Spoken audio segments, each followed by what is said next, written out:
Luca Valentini never sat in the light. But his usual corner booth at Obsidian Lounge was occupied tonight by a visiting associate from the East Coast. So here he was, at a table near the glass wall overlooking the city, reviewing shipping manifests that would never pass a legitimate audit. His lieutenant, Dante, stood 3 feet behind him. 2 more men flanked the bar. This wasn't a social call. This was how Luca Valentini conducted business, surrounded by steel and silence. "Excuse me." The voice was soft and uncertain. Luca didn't look up. Women approached him often. Women who knew exactly who he was and what they wanted. But they didn't sound like this. They didn't interrupt. "I'm sorry to bother you, but are you available?" He lifted his eyes.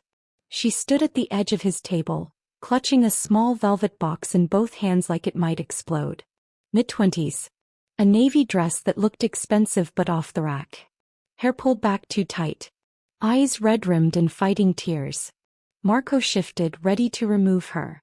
Luca raised one finger. "Wait. Available for what?" he asked, his voice low and even.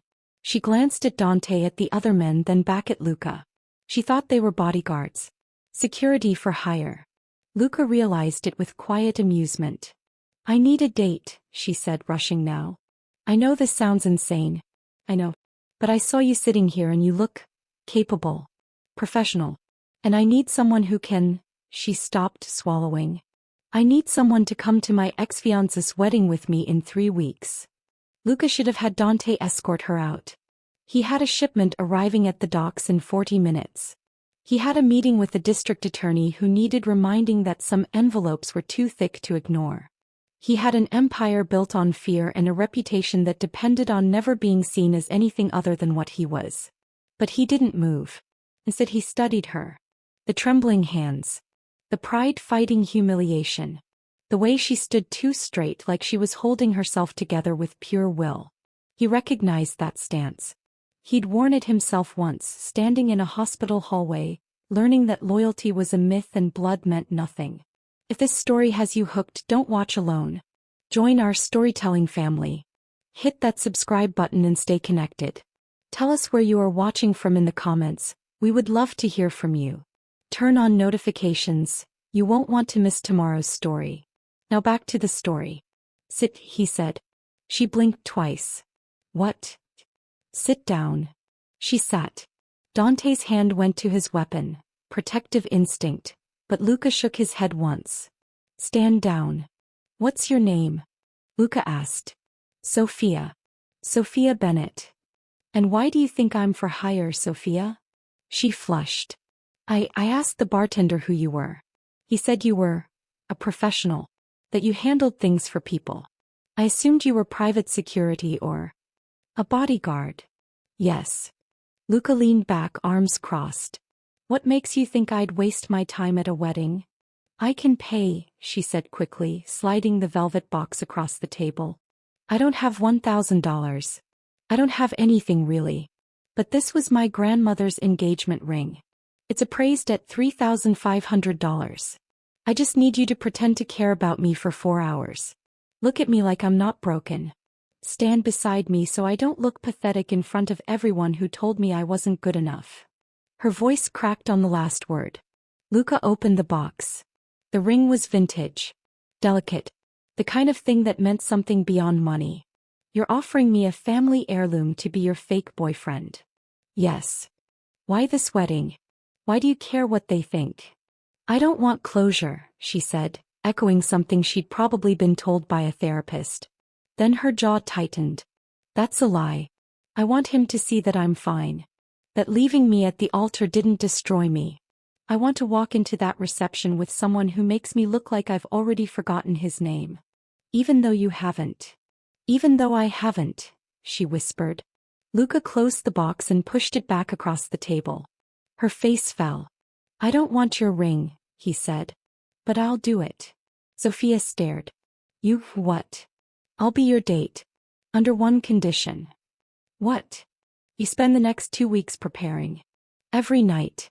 You'll meet me here, learn how to move in my world, and if you ask me why I'm doing this, I'll walk away. Understood?" She nodded, too stunned to argue. "Good. Give me your phone." She handed it over. He added his number typed in a single name, LV. Text me the details. Who's going to be there? What story you want me to sell? How you want them to see you?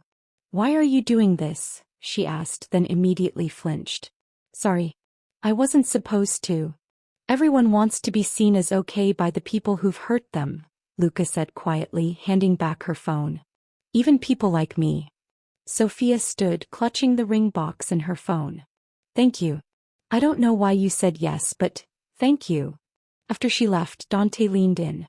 Boss, what the hell was that? Luca watched her disappear through the glass doors, a small figure swallowed by the city lights. A mistake, he said. Or the first honest thing I've done in 10 years. His phone buzzed. The shipment was ready. Luca Valentini returned to the shadows. But for the first time in his life he wondered what it would be like to stay in the light. Sofia's hands were still shaking when she texted him the next morning. She'd barely slept, replaying the encounter in her mind, convinced she'd imagined the whole thing. Men like that didn't help people like her. Men surrounded by armed guards and dark suits didn't agree to pretend date kindergarten teachers to weddings. But his response came within minutes. Obsidian. 8 p.m. Don't be late. She arrived at 7:45, overdressed in a black cocktail dress she'd borrowed from her roommate. The lounge was quieter tonight, jazz playing low, amber light pooling on dark leather. Lucas sat in the same spot, but this time the corner booth was his. He'd reclaimed his shadows. Dante stood nearby, arms crossed, watching her approach like she was a threat assessment. Luca gestured to the seat across from him. You're early. I didn't want to seem ungrateful. Sofia slid into the booth, acutely aware of how exposed she felt under his gaze. Tell me about the wedding, he said. No preamble. No small talk. She pulled out her phone, scrolling to the invitation. It's at the Belmont estate. 300 guests. My ex-fiancé is Marcus Harrington. His family owns Harrington Industries, real estate development, that whole world. He left me 6 months ago for Camille Drayton. Her father is Senator Drayton. Political marriage, Luca said flatly. Merger more like. Their families have been circling each other for years. I was just in the way until I wasn't useful anymore. Luca's eyes narrowed. What made you useful? Sofia hesitated. This was the part that made her sound pathetic. I was his cover. The normal girlfriend. The elementary school teacher who made him look relatable and grounded while he built connections with people who mattered. Once he had what he needed, Camille was the better investment. So you want to show up with someone who makes him realize he miscalculated? Yes. Luca leaned back, swirling the amber liquid in his glass. Then you need to learn how to be seen with me. How to stand, how to move, how to make them believe you belong in a world that would normally eat you alive. I don't understand. You're a kindergarten teacher, Sofia. You teach children to share crayons. The people at that wedding will smell your fear the second you walk in. If you flinch, if you hesitate, if you look at me like I'm a stranger doing you a favor, this whole thing falls apart. She straightened her spine. I won't flinch. Prove it. He stood, offering his hand. We're going to walk out of here together. Dante and my men will follow. Eyes will be on you. Some of the people here know exactly who I am. You're going to take my arm, smile like you own me, and let me lead you to my car. If you can't do that here, you'll never survive the Belmont estate. Sofia's heart hammered. But she rose, slipped her hand into his, and felt the heat of his palm against hers. Good, Luca murmured, his voice low enough that only she could hear. Now let's see if you can lie as well as you think you can. They walked toward the exit, and Sofia forced herself not to look at the faces turning toward them, the whispers starting like wildfire. She didn't let go. The car was a black Mercedes with windows tinted dark enough to be illegal. Dante drove while Luca sat beside Sofia in the back, a laptop open on his knee. The city blurred past them, neon bleeding into darkness. We need a story, Luca said, his fingers moving across the keyboard. Something believable. Something that explains why a woman like you would be with a man like me. Sofia watched his profile in the glow of the screen. Sharp jaw. Eyes that didn't soften even when he wasn't looking at something violent. What do people usually think you do? They don't ask. But if they did? They assume I'm exactly what I am. He glanced at her. That won't work for your wedding. So we build a lie clean enough to survive scrutiny. He turned the laptop toward her.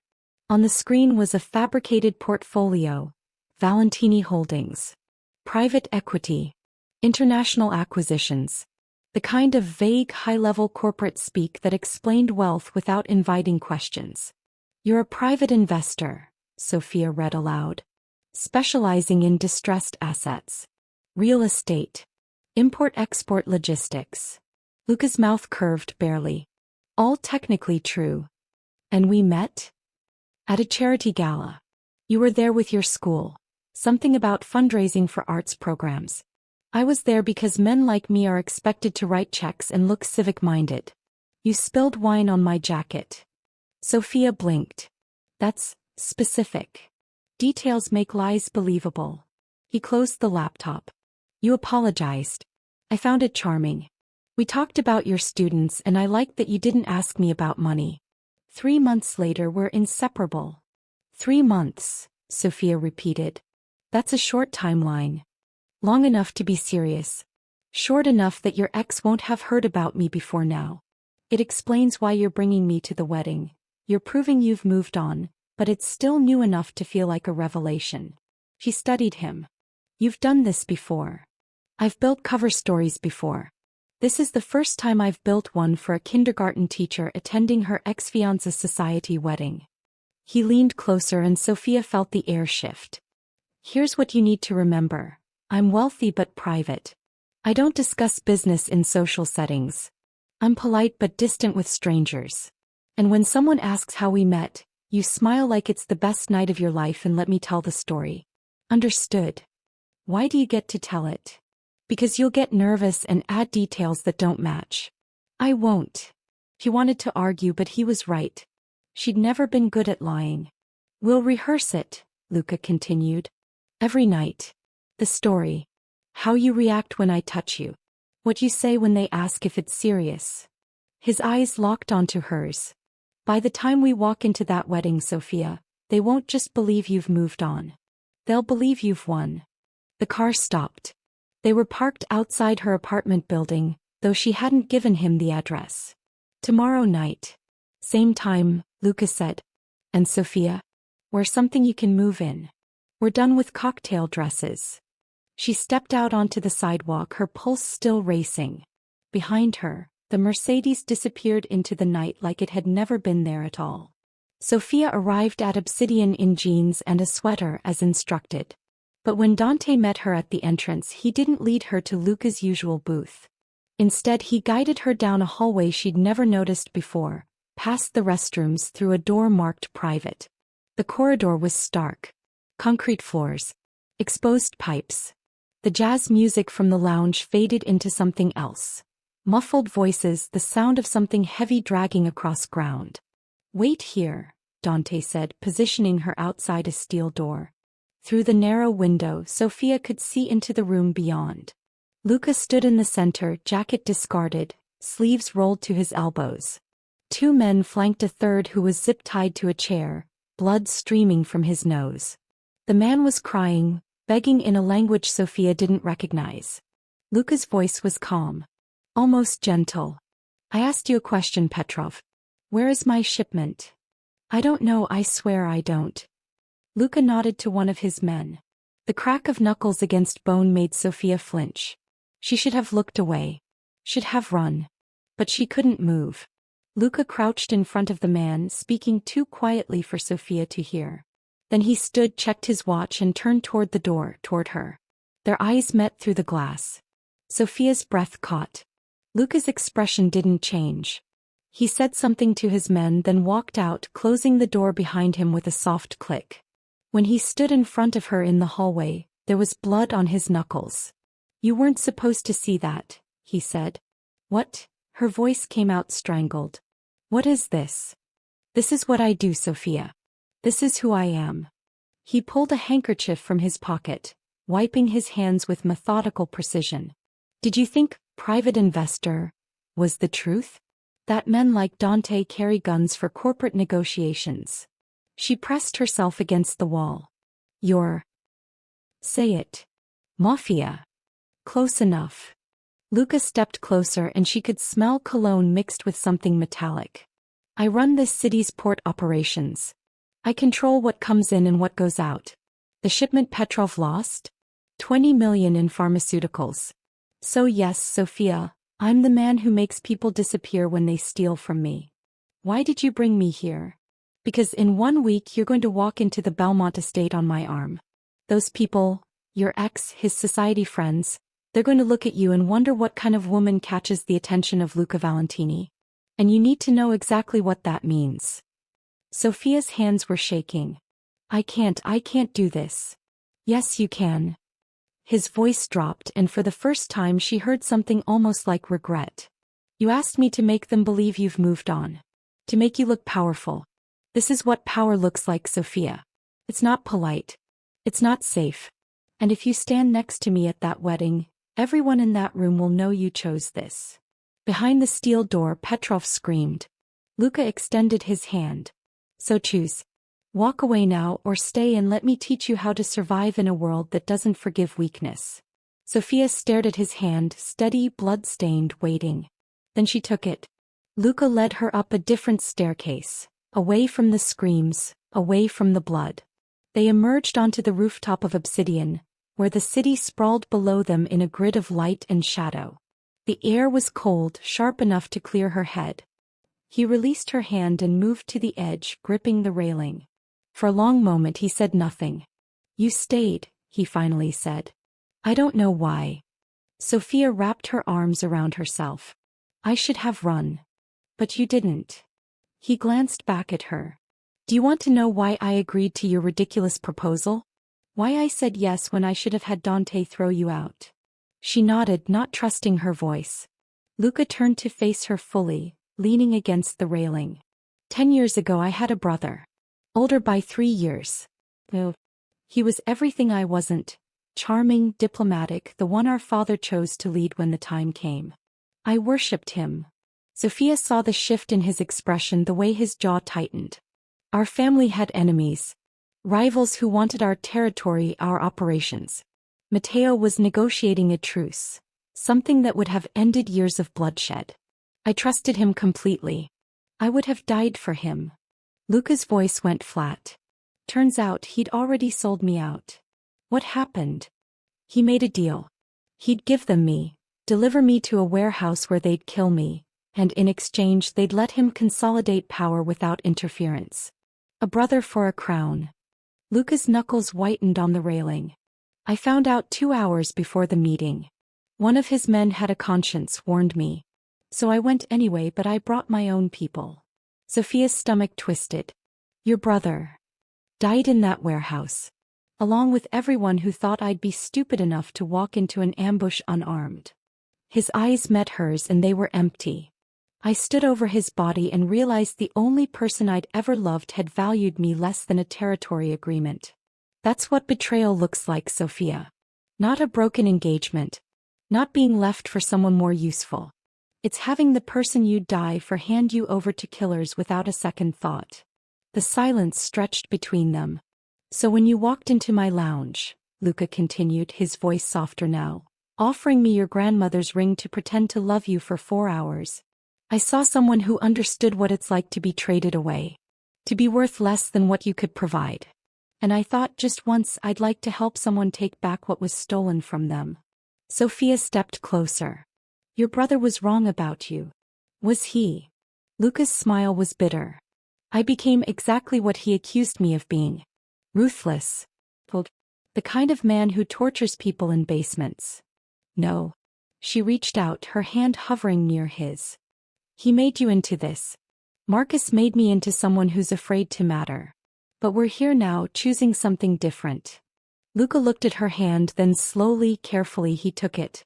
We're both liars, Sofia. Pretending to be better than our scars. Then we'll lie together, she whispered. Until it's not a lie anymore. Above them, the stars were invisible behind city lights. But for the first time in a decade, Luca wondered if healing was possible after all. The Belmont estate rose from manicured grounds like a monument to old money and older power. White columns. Fountain sculptures. Valets in crisp uniforms directing a parade of luxury vehicles toward the circular drive. Sofia felt her courage faltering as their car joined the queue. "Breathe," Luca said beside her. He was devastating in a charcoal suit that probably cost more than her monthly rent, his dark hair swept back, every inch the man who commanded empires. "Remember what we practiced?" "I remember." But her voice shook anyway. He reached over, his hand finding hers. "You're not the woman Marcus left behind anymore. You're the woman who brought Luca Valentini to her ex-fiancé's wedding. Do you understand the difference?" She nodded. "Then show me." The valet opened her door. Sofia stepped out in a midnight blue gown that Luca had sent to her apartment 3 days ago, silk that moved like water, a neckline that suggested confidence without trying. Her grandmother's ring sat on her right hand now reclaimed. A different kind of armor. Luca appeared beside her, offering his arm. When she took it, she felt the solid strength beneath the expensive fabric, the promise of protection. They walked toward the entrance. The first person to notice was a woman in pearls near the fountain. Her conversation died mid-sentence. Then another guest, a silver-haired man Sofia recognized from Marcus's father's golf club. His eyes widened. By the time they reached the marble steps, the murmuring had started. A ripple of recognition, shock, something close to fear. "Who is that with Sofia Bennett?" "That's Luca Valentini." "Valentini? As in?" "Lower your voice." Sofia's grip tightened on Luca's arm, but she kept her chin up, kept her expression serene. They'd rehearsed this. The walk. The posture. The way she'd lean into him slightly, possessive and proud. Inside, the ballroom was a cathedral of white roses and crystal chandeliers. 300 guests in their finest, champagne flowing, string quartet playing something classical and forgettable. Every conversation stopped when they entered. Luca paused at the threshold, letting them look. Letting them see exactly who had walked into their pristine society wedding. His hand moved to the small of Sofia's back, a gesture of claiming that would be impossible to miss. "Smile," he murmured against her ear. "Like you know something they don't." Sofia turned her face toward his, let herself smile like she had a secret worth keeping. Like the most dangerous man in the city belonged to her and her alone. Across the room she saw him, Marcus. Standing near the bride's table, his face drained of color, his new fiancée Camille frozen beside him in white lace and diamonds. He was staring at Sofia like he'd seen a ghost. No, like he'd seen a queen rising from ashes he thought he'd scattered. Luca's voice was low, meant only for her. "You wanted them to see you've moved on. So walk with me, Sofia. Make them believe it."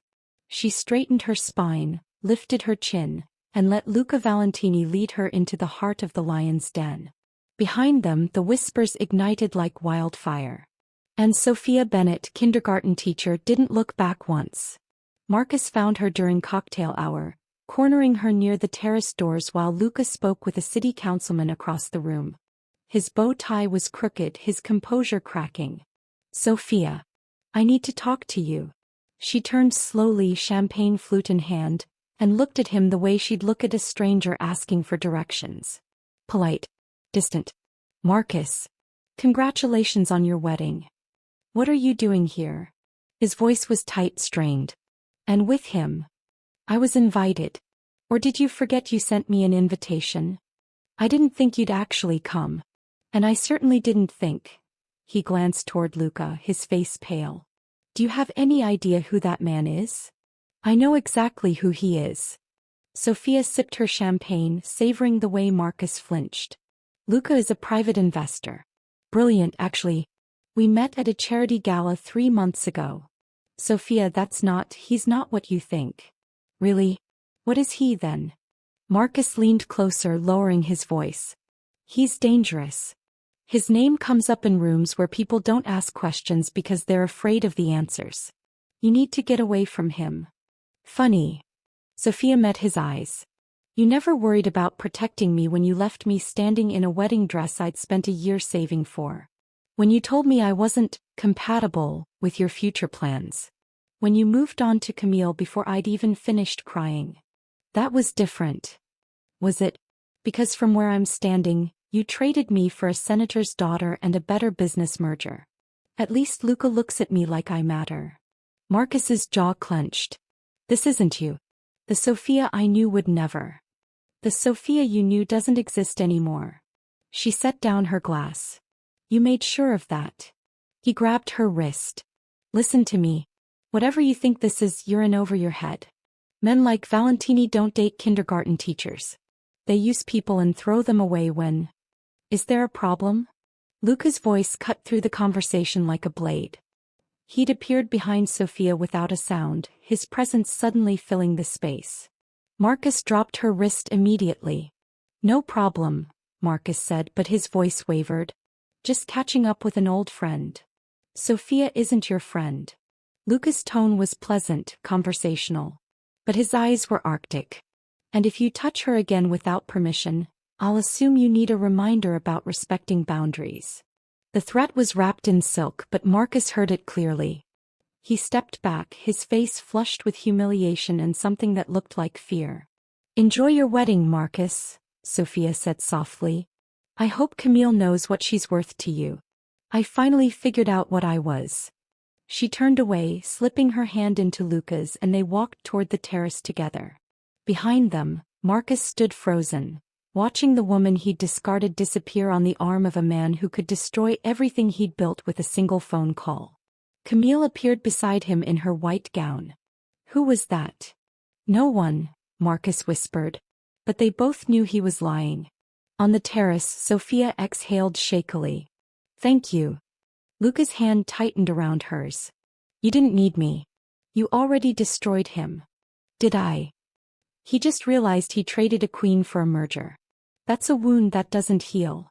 Sofia looked up at him, at this dangerous man who'd chosen to protect her pride. What if I don't want this to be fake anymore? Luca's expression shifted, surprise flickering across his features before settling into something warmer. Something real. Then it stops being fake, he said quietly. Starting now. The string quartet shifted into something slower, more intimate.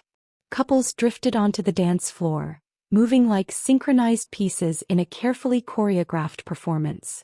Sofia watched them through the terrace windows, feeling the weight of what she'd just confessed settling between her and Luca. Dance with me, he said. It wasn't a request. He led her inside, his hand never leaving hers, weaving through the crowd until they reached the center of the floor. When he pulled her close, his hand settling at her waist, Sofia felt the eyes on them multiply. The whispers returning. But this time she didn't care. Everyone's watching, she murmured. Let them. Luca moved with practiced ease, guiding her through the steps. They've been watching since we walked in. Wondering what you see in me. What I see in you. What do you see in me? His eyes locked onto hers. Someone brave enough to walk into my world without knowing if she'd survive it. Someone who looked at blood on my hands and chose to stay anyway. They turned, and Sofia caught a glimpse of Marcus standing at the edge of the dance floor, Camille beside him, both watching with expressions she couldn't quite read. Envy. Regret. Fear. When you asked me to do this, Luca continued, his voice low enough that only she could hear, I thought it would be simple. Play a part. Help you save face. Walk away when it was over. And now. Now I realize I stopped acting 3 days ago. Maybe sooner. His hand tightened at her waist, pulling her closer. That night on the rooftop when you told me we'd lie together until it wasn't a lie anymore. I didn't believe you. I thought people like us, broken people, don't get second chances. Sofia's breath caught. Luca. But you make me want to believe it. You make me think that maybe I'm not just the man who kills in basements. That maybe there's something left in me worth saving. The music swelled around them, violins climbing toward something achingly beautiful. I want you, Sofia. Not as part of some arrangement. Not to prove a point to your ex.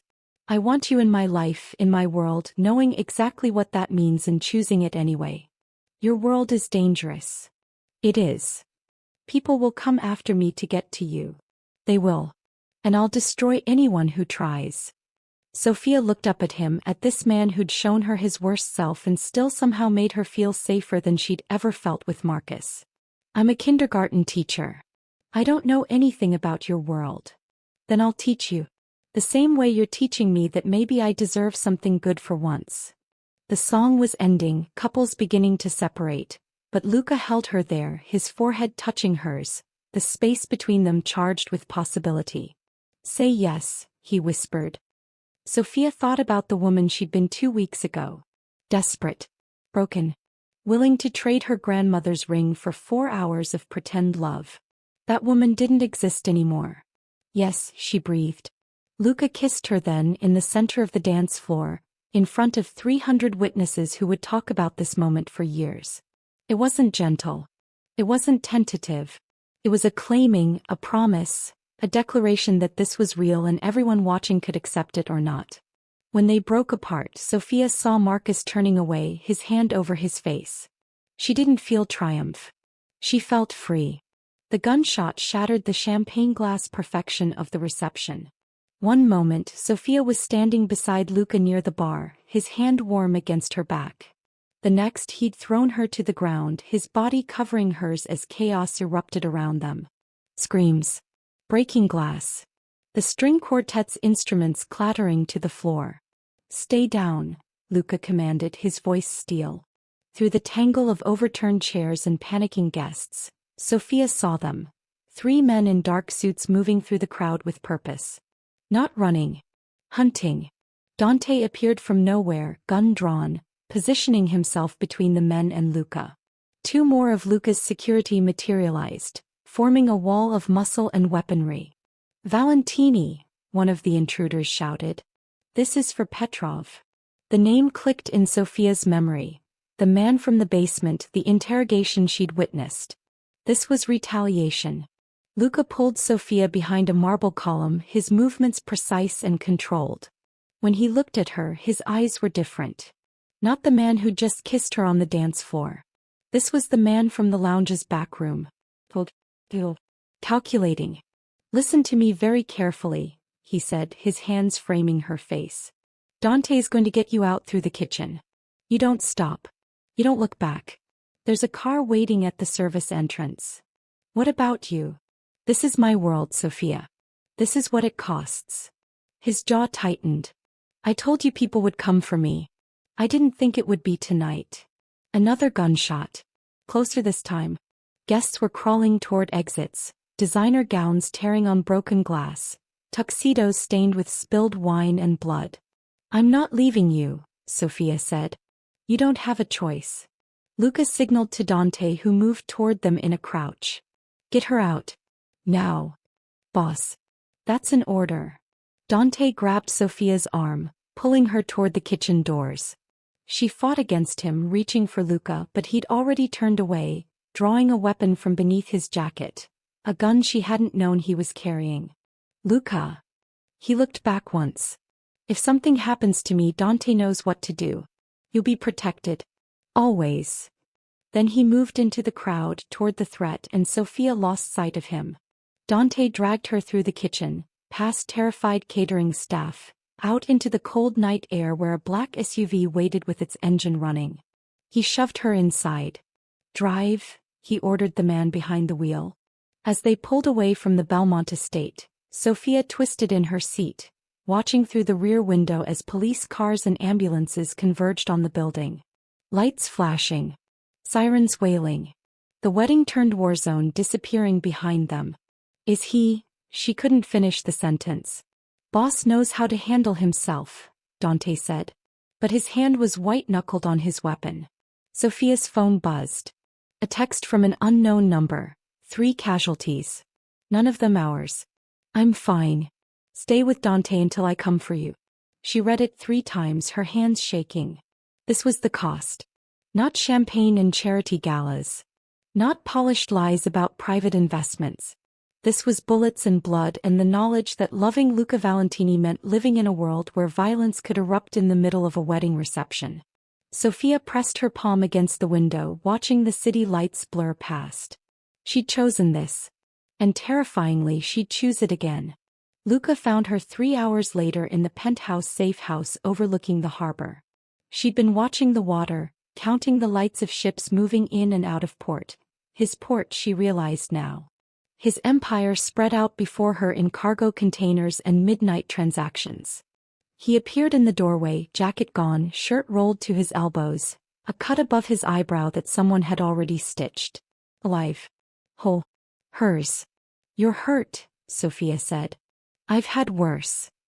He crossed to her, his movements careful, like he was afraid she might shatter. The men who came tonight won't be a problem anymore. Neither will anyone connected to Petrov. She should have asked what that meant. She should have been horrified. Instead, she reached up and touched the stitches gently. You said I'd be protected. Always. I meant it. Even if it means more nights like tonight. More people coming for you. For us. Luca caught her hand, pressing it against his chest where his heart beat steady and strong. I can't promise you safety, Sofia. I can't promise you normal. What I can promise is that anyone who tries to hurt you will learn exactly why people fear my name. She studied his face. The sharp angles, the eyes that had seen too much, the mouth that had kissed her like she was salvation. I went home this afternoon. Before the wedding. Packed a bag. His expression shifted. Sofia. I'm not going back to my apartment. I'm not going back to pretending I'm the woman I was 3 weeks ago. She stepped closer, closing the distance between them. I called my principal. Told her I'm taking a leave of absence. Family emergency. What are you saying? I'm saying I choose this. I choose you. Not because I'm desperate or broken or trying to prove something to Marcus. I choose you because when you look at me, I see the person I want to become. Someone strong enough to stand in your world and not apologize for it. Luca's hands came up to frame her face, his touch reverent. You understand what you're giving up? Your normal life, your safety, the version of yourself that teaches children and believes in happy endings. I understand. But maybe happy endings look different than I thought. Maybe mine doesn't involve a white dress and 300 witnesses. Maybe it looks like standing beside a man who'd burn the world down to keep me safe. I would, he said quietly. I will. Sofia smiled, and it was nothing like the careful, practiced smile she'd worn to the wedding. This was real. Unguarded. Then I guess we're making new vows. Not the kind you say in churches. What kind then? She took his hand, placed it over her heart. The kind where I promise to see you, all of you, even the parts that scare me. And you promise to let me in even when your instinct is to protect me by pushing me away. That's not much of a vow. It's honest. That's more than most people get. Luca kissed her then, slow and deliberate, like he was memorizing the shape of her mouth, the taste of her choice. When they broke apart, he rested his forehead against hers. Welcome to the shadows, Sofia Bennett. I brought my own light, she whispered. Outside, the city sprawled beneath them. Dangerous, beautiful, theirs. Sofia had walked into a lounge 3 weeks ago with a desperate plan and a family heirloom, looking for someone to help her survive one night. She'd found someone worth surviving every night for. And that, she realized, was the only happy ending she'd ever need. Sofia Bennett walked into a lounge with a family heirloom and a desperate hope to survive one night of humiliation. She walked out with something far more dangerous and infinitely more precious. A man who didn't just play a part but rewritten her entire future. Their story reminds us that sometimes the people we think are there to rescue us from our past are actually the ones leading us into a bold new world. Sofia found her closure not in a perfect wedding, but in the shadows of a man who would burn the world down to keep her safe. If this journey from a fake date to a life-changing choice moved you, please like this video and share it with someone who needs a reminder that the most unexpected beginnings can lead to the most powerful endings. Don't forget to subscribe for more stories of high-stakes romance, hidden worlds, and the moments where pretending finally becomes real. Would you be brave enough to choose the shadows for the right person? Drop Team Luca in the comments if you think she made the right choice. See you in the next video.